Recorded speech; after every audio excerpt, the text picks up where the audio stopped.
안녕하세요. 그림 알기 쉽게 전해드리는 아트지인TV 최지인입니다. 먼저 구독과 좋아요 부탁드리고요. 오늘 준비한 소식입니다. 함께 보시죠. 오늘은 현대미술 어떻게 보면 되는지 그리고 연예인 작가들에 대한 이야기 해보겠습니다. 현대미술은 산업혁명 이후 사진기가 세상에 나오면서 더 이상 화가들이 더 빨리 저렴하고도 정확하게 기록용으로 사진기를 대신해 그림을 그리는 것은 의미가 없어지니 사람만이 할 수 있는 것에 대해 생각하면서 시도와 변화를 거듭하는 데에서부터 여러분이 생각하시는 것처럼 어렵게 느껴졌을 수도 있습니다. 전만 찍어놓고 몇 억이라는데 인기가 좋아. 그냥 3만원 정도의 똑같은 저금통 살 수 있었던 것 같은데 경매사상 최고가를 기록하네? 이런 것들 신기하시다고요. 이해를 못하겠다고 하시는 분이 계셔서 답변하면서 오늘은 연예인 작가들에 대한 이야기도 해보려고 합니다. 사진기가 화가들의 자리를 차지할까 걱정하면서 사람만이 할 수 있는 무언가를 고민하며 변화와 시도를 거듭해 나아가던 중 뒷샹이라는 사람이 변기를 미술관에 가져다 놓고 샘이라는 이름으로 전시를 했던 적이 있습니다. 이것은 기성품도 미술관에 가져다 놓으면 작품이 될 수 있다는 등의 철학적인 내용을 담게 됐습니다. 이런 것은 기술적으로 오랜 시간 연습해야 하는 것은 아니니까요. 피아노를 5살 때부터 쳤던 사람이 피아니스트가 되는 것과는 달리 화가들은 전공을 하지 않았어도 화가로 활동하는 분들이 언젠가부터 많아지게 됩니다.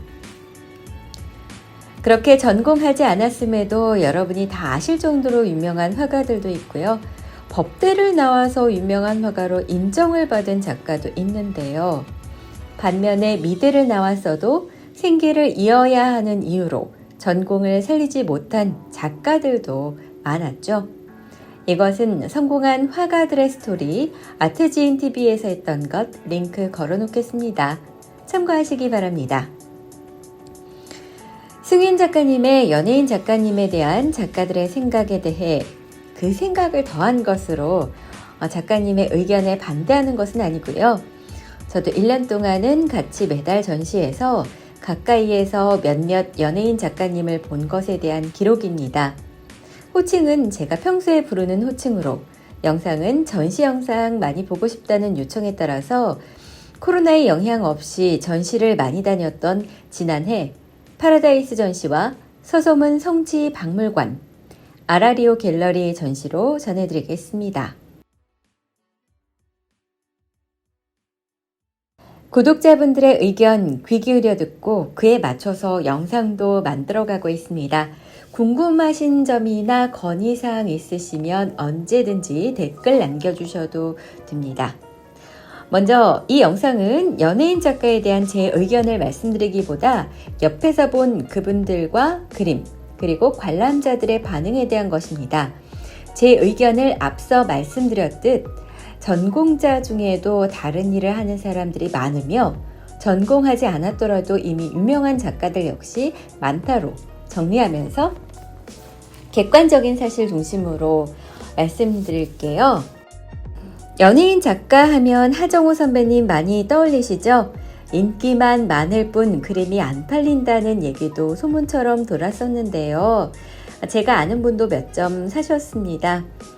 팬처럼 좋아하는 분들이 그림을 몇 점씩 사시면서 인기가 높아지기도 했다던데요. 아버지인 김용건 선생님이 컬렉터로 집에 그림을 사서 걸어 놓으시면서 좋아하셨는데 어떤 이유에서인지 그림이 없어지고 김용건 선생님이 슬퍼하시는 것을 보면서 하정우 선배님이 그림을 그려야겠다는 생각을 하게 됐다고 들었습니다. 연기를 하면서도 틈나는 대로 아이디어 스케치를 하고 그림 그리는 것을 좋아해서 하와이에 얼마 전에 작업실을 만들었다는 얘기도 얼핏 듣긴 했습니다. 같이 전시를 많이 했었는데요. 대중들의 눈에는 익숙한 하정우 선배님의 그림을 보고 오시는 분들이 많아서 그 옆에 자리에 있는 제 그림과 다른 작가님들의 소개도 더 많은 분들께 해드릴 수 있기도 했습니다. 하정우 선배님의 예처럼 그림을 사서 걸어놓는 것이 자녀들에게도 영향을 많이 주는 것 같습니다. 앞서 말씀드린 하정우 선배님의 그림을 사셨던 컬렉터분의 자녀는 크레파스를 잡으면서부터 집에 있는 장옥진 작가님의 그림을 따라 그렸다고 하니까요. 원화를 걸어놓기가 부담스러우시다면 판화라도 걸어두시면 좋겠죠. 저도 갖고 싶은 작가님들의 그림은 엽서를 가져와서 작업실에 걸어 둔다고 말씀드린 적 있는데요. 이 역시 방법이기도 합니다. 집에 그림이 있고 없고의 차이를 엽서부터 붙여두고 느껴보시는 것도 추천합니다. 엽서보다는 작가의 사인이 있는 판화보다는 원화가 확실히 좋긴 하겠죠? 지금 보시는 영상은 서소문 역사박물관에서 작년에 찍은 영상인데요. 인스타 전시라는 이야기도 요즘 나오고 있는데 인생샷 찍으러 가시는 분들도 많이 있었죠? 이것은 성지인 만큼 너무 과하게 노출하는 의상은 삼가시는 게 좋겠다는 생각이 들기도 했는데요. 기도를 하러 오시는 분들도 있으니까요. 방해되지 않게 작품을 즐기는 센스가 필요하겠습니다.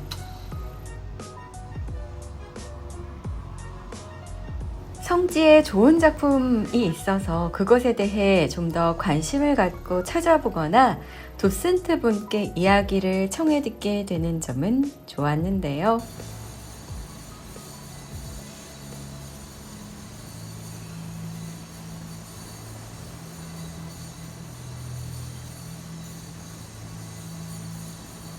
그곳에서 영상 작품이 주는 매력에 한참 빠져서 혼자 보기 아까워서 기도하는 마음으로 영상에 담아놨습니다.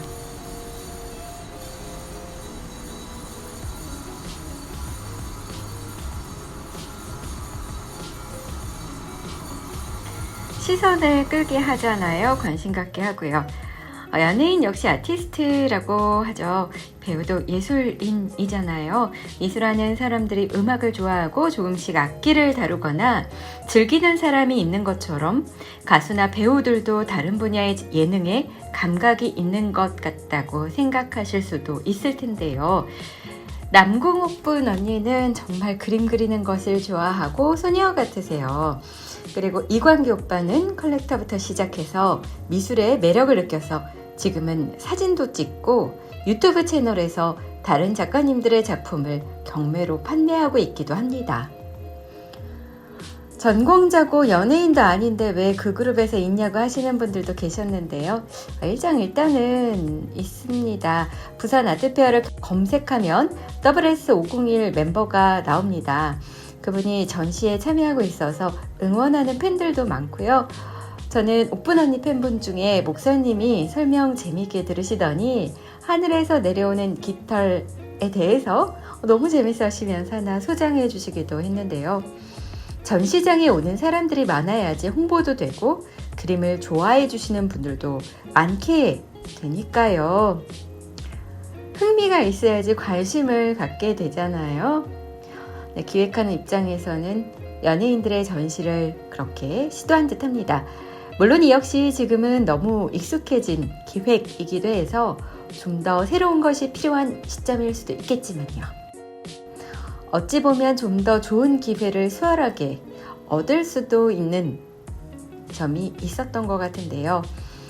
이런 것에 대해서 좀 더 주목받고 쉽게 좋은 조건에서 활동하는 게 힘나서 좋은 얘기가 안 나온다고 하면 그 또한 받아들여야 할 부분이겠지만 얼마 전 읽었던 책에서 나왔던 얘기 하나 소개해 드릴게요.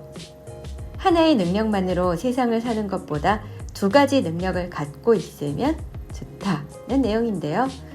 유대인은 그래서 자녀 교육을 시킬 때 한 가지만으로 돈을 벌 수 있기보다 두 가지 직업을 갖게 했다고 합니다. 상황이 어떻게 변할지 모르니까요. 요즘도 코로나로 그동안 해왔던 행사 아나운서 일은 다 취소되고 있는데 그나마 그림 전시에서 그림을 좋아해 주시는 분들이 있어서 저는 또 살아가고 있는 것도 있거든요. 네, 화선이 같은 경우에는 숙대 경제학과였나 그래요. 같이 서예 동아리를 했었는데 저는 필력을 키우려고 화선이는 화선지와 먹물이 좋다고 같이 서예 전시도 두어 번 했었습니다.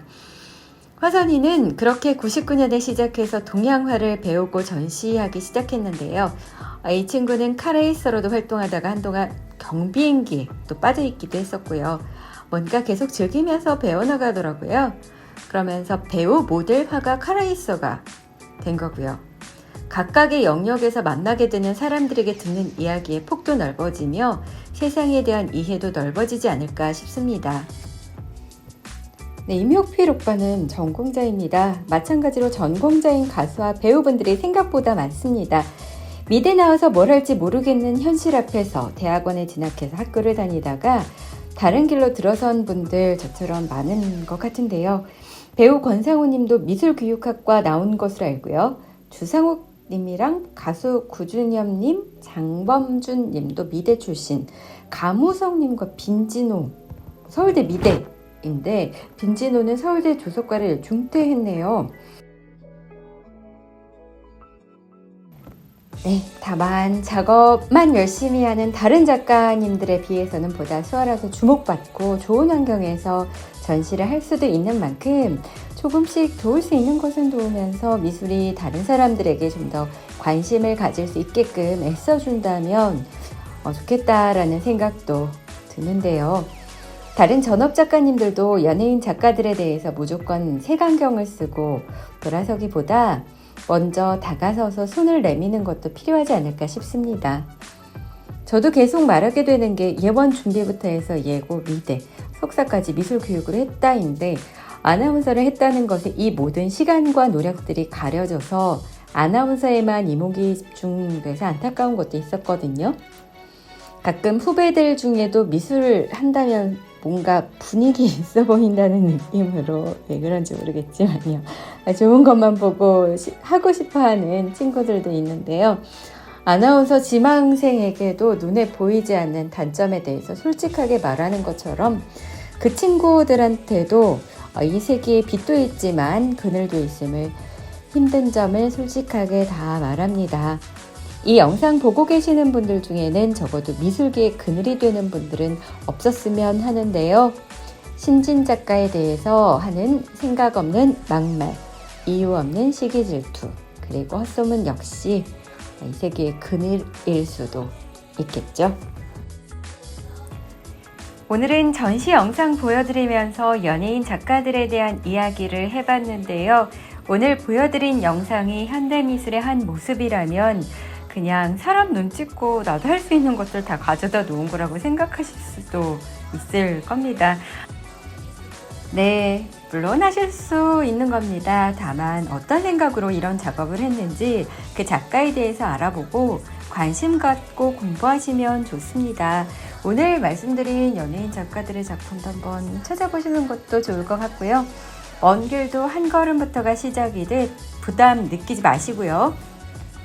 관심 갖게 된 작가의 다른 작품들부터 찾아보시기 바랍니다. 미술 어렵지 않으니까요. 재미있게 알아갑시다. 오늘도 끝까지 함께 해주신 여러분 고맙습니다. 구독과 좋아요 부탁드리고요. 저는 다음 시간에 더 알찬 내용으로 다시 찾아뵙겠습니다.